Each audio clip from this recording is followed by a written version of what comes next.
الحمدللہ والسلام علی رسول اللہ اما بعد فإن الخیر حدیث کتاب اللہ۔ میرے مسلمان بھائیو، السلام علیکم ورحمۃ اللہ وبرکاتہ۔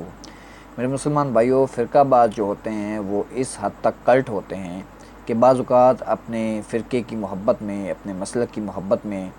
یا جو جن معاملات کے اوپر ان کا مسلک اور ان کا فرقہ ہوتا ہے اس کی محبت میں اس حد تک آگے بڑھ جاتے ہیں، اس طرح کی بات کرتے ہیں کہ وہ یہ بات بھول جاتے ہیں کہ ان کی یہ بات کرنے کے نتیجے میں اپنے ایمان کو کافی نقصان پہنچا چکے ہوتے ہیں۔ اسی طرح کا ایک واقعہ میرے ساتھ پیش آیا جو میں اس ویڈیو کے وساطت سے آپ کے ساتھ شیئر کرنا چاہتا ہوں۔ میں نے جب نیا میں ریورٹ ہوا تو میں نے نماز پڑھنی شروع کی باقاعدگی کے ساتھ۔ تو میں نے نماز کچھ عرصے بعد رفع دین کے ساتھ نماز پڑھنی شروع کر دی، جب میں نے بخاری مسلم کے حوالے سے اس بات کو سمجھا کہ رفع دین جو ہے وہ سنت ہے اور سنت طریقے کے ساتھ نماز کو ادا کرنا چاہیے، تو میں نے باقاعدگی کے ساتھ رفع دین کے ساتھ نماز پڑھنی شروع کی۔ تو میرے محلے کی مسجد میں ایک شخص، جیسا کہ آپ کو معلوم ہوگا کہ تقریباً ہر ایک مسجد میں امام کے ساتھ ایک وائس امام ہوتا ہے جو کہ اس امام کی غیر موجودگی میں نمازیں پڑھا دیا کرتا ہے۔ ایسے ہی ایک معتبر شخص نے اپنا فرض منصبی سمجھتے ہوئے میرے والد صاحب کو آ کر کہا کہ جناب، آپ کا جو بیٹا ہے وہ رفع دین کے ساتھ نماز پڑھ رہا ہے، آپ پلیز اسے سمجھائیں یہ کیا کام کرنے لگ گیا ہے وہ کہ اس نے رفع دین شروع کر دیا ہے۔ تو میرے والد صاحب نے، جو کہ ایک سلجھے ہوئے انسان ہیں ماشاءاللہ، انہوں نے کہا کہ چلیں آپ شکر ادا کریں اللہ کا کہ وہ میرا بیٹا نماز تو پڑھ رہا ہے، اس سے تو اچھا ہے کہ وہ نماز نہیں پڑھتا تھا پہلے، اب اس نے نماز پڑھنی شروع کر دی ہے، چلو رفع دین سے ہی صحیح، وہ نماز تو پڑھ رہا ہے۔ اس کے بعد جس طرح محلے میں مختلف لوگوں کے عوامل کے اوپر لوگوں کی آپس میں ڈسکشنز ہوتی ہیں، تو ایسی کسی ڈسکشن میں اس آدمی نے ایک ایسی بڑی بات کی کہ میں سمجھتا ہوں کہ وہ اس شخص نے تمام حدیں پار کر دی ہیں، جیسا کہ آپ نے تھمبنیل کے اوپر بھی دیکھا ہے۔ وہی بات کہ نماز نہ پڑھنے والا نماز پڑھنے والے سے بہتر ہے۔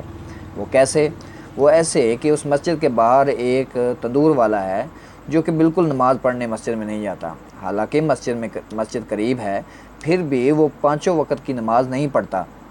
اس کے اپنے ریزن ہیں، جب بھی اس سے کوئی بات کی جاتی ہے کہ یار چلو نماز پڑھ لو، تو اس کو کبھی اپنے کپڑے یاد آ جاتے ہیں کہ میں کپڑے خراب ہیں میرے،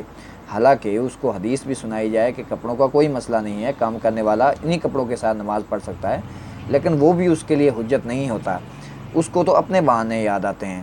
تو وہ نماز نہیں پڑھتا۔ تو اس شخص نے بولا کہ وہ جو تندور والا نماز نہیں پڑھ رہا، تو اگر یہ لڑکا، میرے بارے میں اس نے بات کی کہ اگر یہ لڑکا رفع دین کے ساتھ نماز پڑھتا ہے تو اس سے بہتر تو وہ تندور والا ہے جو نماز نہیں پڑھتا۔ یہ بات سننے کے بعد، اتنی بڑی جرت جو اس نے کی، یہ بات سننے کے بعد مجھے علی بھائی کی ایک بات یاد آ گئی جو کہ انہوں نے ایک پبلک سیشن میں ایک سوال کے جواب میں کہی تھی۔ اور یہ اتنے بے شرمی میں اتراتے ہیں کہ بے نمازی کبھی بھی، یعنی اگر آپ کی اولاد بے نمازی ہے تو کوئی آ کے محلے کا بابا شکایت نہیں کرے گا کہ آپ کا بیٹا نماز کیوں نہیں پڑھ رہا، لیکن رفع دین شروع کریں تو بے نمازی بھی آ کے سمجھائیں گے کہ اینو کیا ہو گئی۔ تو اپنے ابوں کو بتائیں کہ تمہارے دوستوں کی گمراہی کے لیے اتنی کافی ہے کہ وہ خود تو نماز نہیں پڑھتے، میرے بارے میں یہ باتیں کر رہے ہیں۔ اگر بے نمازی آپ کو آ کے بتا رہے ہیں نا کہ میں گمراہ ہوں تو سمجھ لیں کہ میں حق پہ ہوں۔ تو علی بھائی نے یہ جو بات کی کہ ایک وہ شخص جو کہ محلے میں نماز نہیں پڑھتا، وہ بھی محلے میں سے اٹھ کے آ کے اس والد کو سمجھائے گا کہ آپ کا بیٹا رفع دین کرنے لگ گیا ہے، اس کو کیا ہو گیا ہے، جبکہ وہ جو کہ نماز نہیں پڑھتا وہ اس رفع دین کے ساتھ نماز پڑھنے والے سے خود کو بہتر سمجھتا ہے، اسی لیے تو وہ آ کے بول رہا ہے کہ وہ غلط کر رہا ہے، میں نماز نہ پڑھ کے بھی ٹھیک ہوں۔ تو اس معتبر شخص نے بھی یہی جرت کی اور اس نے کہا کہ رفع دین کے ساتھ نماز پڑھنے والے سے نہ نماز پڑھنے والا بہتر ہے، حالانکہ حنفی بھی یہ بات مانتے ہیں کہ یہ حضور صلی اللہ علیہ وآلہ وسلم کی سنت ہے، اس بات میں ان کو کوئی اختلاف نہیں ہے، اختلاف اس بات میں ہے کہ حضور صلی اللہ علیہ وسلم نے اس کو ترک کر دیا تھا۔ لیکن سنت تو مانتے ہیں نا، جب سنت مانتے ہیں، حضور صلی اللہ علیہ وسلم کی سنت مانتے ہیں اور یہ مانتے ہیں کہ حضور صلی اللہ علیہ وسلم نے اس کو اپنایا ہے، اس سنت کو، اور اس سنت کو حضور صلی اللہ علیہ وسلم نے نماز میں پرفارم کیا ہے، رکوع میں جاتے ہوئے اور رکوع سے اٹھتے ہوئے حضور صلی اللہ علیہ وسلم نے اس سنت کو پرفارم کیا ہے، جب یہ مانتے ہیں تو اس کے بعد سنت رسول صلی اللہ علیہ وسلم سے اس حد تک اعراض اور اتنی نفرت، وہ بھی صرف اپنے فرقے اور مسلک کی محبت میں۔ واللہ میں نے 30 سال کی عمر تک حضور صلی اللہ علیہ وسلم کی یہ حدیث مبارکہ نہیں سنی تھی کہ بندے کے کفر اور اسلام، شرک اور ایمان کے درمیان فرق نماز ہے، ورنہ میں بھی پہلے نماز کی روٹین بنا لیتا اور نماز باقاعدگی کے ساتھ ادا کرتا، کیونکہ کچھ بھی ہو ہم مسلمان ہونے کے بعد کافر نہیں ہو سکتے۔ یہ کام ہم سے نہیں ہوتا کہ ہم مسلمان ہوں، نبی صلی اللہ علیہ وسلم کا کلمہ پڑھیں اور اس کے بعد کافر ہو جائیں،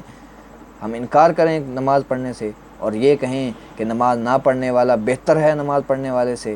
معاذ اللہ، یہ بہت بڑا معاملہ ہے اور بہت بڑی جرات کی ہے اس شخص نے۔ اللہ تعالیٰ اسے ہدایت دے، ہم تو اس کے لیے دعا کریں گے۔ تو میں سمجھتا ہوں کہ اس بندے نے بھی ابھی تک یہ حدیث نہیں سنی ہوگی،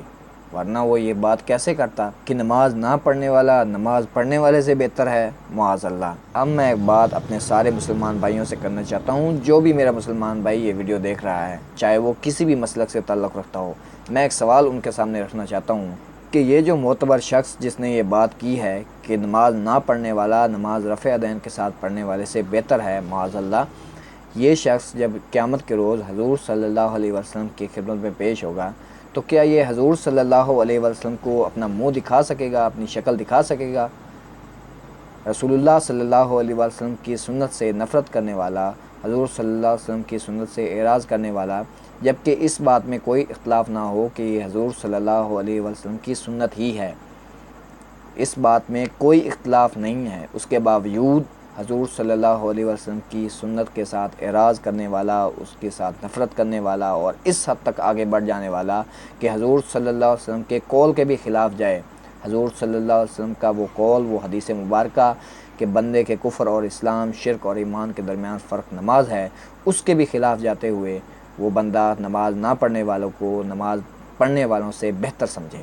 تو وہ کیا حضور صلی اللہ علیہ وسلم کو اپنی شکل دکھا سکے گا؟ وہ دکھا سکے گا اپنا چہرہ حضور صلی اللہ علیہ وسلم کو؟ حضور صلی اللہ علیہ وسلم نے یہ بتایا تھا ہمیں کہ نماز کو قائم رکھنا، میری یاد کے لیے نماز کو قائم رکھنا، اور وہ بندہ وہ نماز نہ پڑھنے والے کو نماز پڑھنے والے سے بہتر سمجھ رہا ہے۔ معاذ اللہ، بعض اوقات جب ہم ضد میں آ کر ایسی کوئی بات کر جاتے ہیں جو کہ ہمارے ایمان پر بھی جو ہے وہ گہرا اثر چھوڑتی ہے، تو ہمیں ایسی باتوں سے گریز کرنا چاہیے، ہمیں علمی اختلاف کرنا چاہیے، ہمیں اس طرح اختلاف کرنا چاہیے کہ ایک حد میں رہ کر ہمیں اختلاف کرنا چاہیے